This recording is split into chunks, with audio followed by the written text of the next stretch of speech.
তো হ্যালো বন্ধুরা, আবার সকাল সকাল নিয়ে চলে এলাম সেই নদিয়া জেলা নাকাশিপাড়া অন্তর্গত নিমতলা দাদুপুর মেলায়। আচ্ছা বন্ধুরা, এই মেলাটি গতকালকে হওয়ার কথা ছিল, তো যাই হোক প্রাকৃতিক দুর্যোগ ঝড় বৃষ্টি হওয়ার জন্য মেলাটি কালকে হয়নি। তো অবশ্যই মেলাটি আজকে রাতে হবে। আর বন্ধুরা, এই মেলাটি মানে সম্ভবত রাতের দিকে বেশি হয়, দিনে হয় না। আর বৃষ্টির জল দেখো বন্ধুরা কতটা বাতিয়ে গেছে, তার জন্য প্রচুর ভক্তরা আসতে পারেনি মা কুলচণ্ডের কাছে। আর এই বন্ধুরা, এই রাস্তাটা চলে যাচ্ছে আমাদের ইথোয়ার দিকে।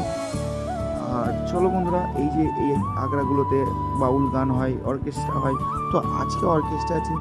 আজকে অর্কেস্ট্রায় আসছেন মন্দিরা সরকার, আপনারা তো সকলেই চেনেন। তো এই জায়গাটায় মন্দিরা সরকার আসছেন। আর বন্ধুরা, ভিডিওটি কার কেমন লেগেছে অবশ্যই কমেন্টে জানাবেন। তো আবার পরবর্তী নেক্সট ভিডিও দেখা হচ্ছে।